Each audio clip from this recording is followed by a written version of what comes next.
guys, Anakin back again today for a different kind of review because this is probably going to be just like those two movies, interchangeable reviews of just one longer review for both Incredibles 1 and Incredibles 2. I'm also going to be posting the part 2 of this, which is the review of Incredibles 2, after I do this one, which is for The Incredibles. This movie came out 14 years ago. This is a fun fact. This is actually the first movie that I actually saw in the theater, which I actually didn't know. I always thought it was Revenge of the Sith, but I guess this one kind of edged it out just a little bit, for like a year or so. But this movie, for me, has been seriously the Fantastic Four movie that I'd always watch over and over and over again, because Fantastic Four movies just suck. And this movie, Pixar, what they were able to do with just how seamless they were able to make what a family really should be. Pixar is always good with their kids, with their emotions, with being able to convey emotions and character development like that, where it doesn't feel like it needs a lot of setup. But another thing that I love about Pixar is that they treat their adult audience, well, not their adult audience, they treat their kid audience like kids, but they make their movies for adults as well. Which, even though I'm not an adult, I'm definitely older now, and even rewatching this movie as recent as like a couple days ago, there are a lot of really adult, heavy, mature themes throughout this movie, especially when it comes to superheroes. And this movie came out into a prime of that there was no big superhero movies coming out yet. We wouldn't hit the MCU. We didn't hit where the Dark Knight series like really took off. We didn't hit that yet. We hit right in the middle of X-Men and Spider-Man, where that's really how much we had, where it was just Spider-Man doing its thing and then X-Men having like 2 or 3 movies. That's really it. And the fact that they were able to take real, like, consequential superhero problems that you wouldn't think would happen, like, to be seen on screen, especially in that time, they put it front and center. And one of my favorite parts in this entire movie is, like, the part of when that dude jumps off the freaking building and Mr. Incredible saves him, but there's a whole thing of like he was trying to commit suicide and you took away that right from him. Like, that is a very adult and very dark kind of thing to think about. But as a superhero fan, like, you obviously, I love it when superheroes are brought down to reality, and what better way in a superhero movie that's an animated movie for kids.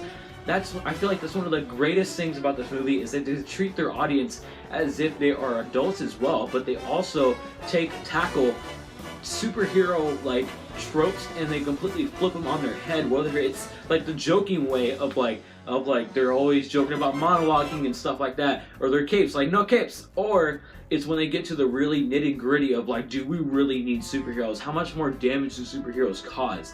And that's obviously been something that's been like over this generation of superhero movies that's been tackled on over and over and over again, to the point where like we've seen Man of Steel, we've seen Civil War, like we get that.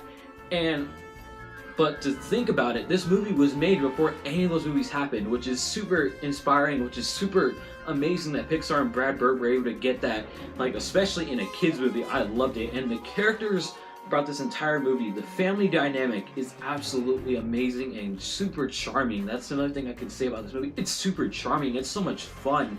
And just like all the characters, even with their special abilities, they have a lot of character to them.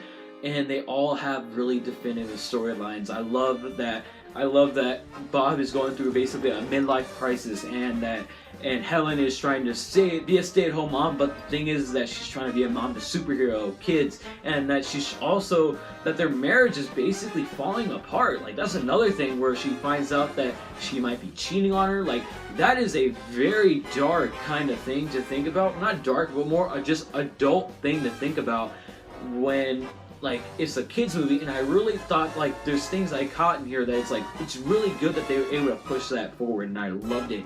And another thing is, all of the entire movie feels like just one big ride, but one big ride that you're structurally and very, very strategically able to realize that these are adults, these are kids, and that they're going through all the same problems that we would all go through as a kid, or as you're a parent. Like, you would understand it, or your husband, or your sibling.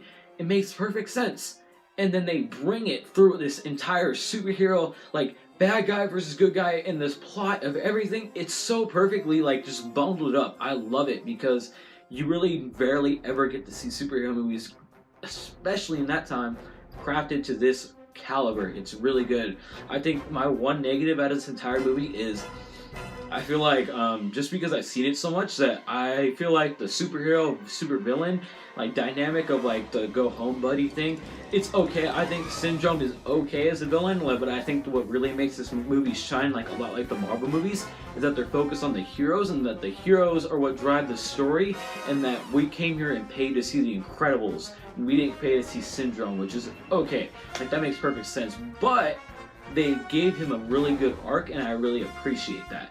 Now, going off of other things, I think the animation style for 14 years ago, it still holds up really well. The action scenes are awesome. The fight scenes always are on par with, I think, even in the second one, like, I think, because the second one had a lot more, like, stuff going on. Really, really good.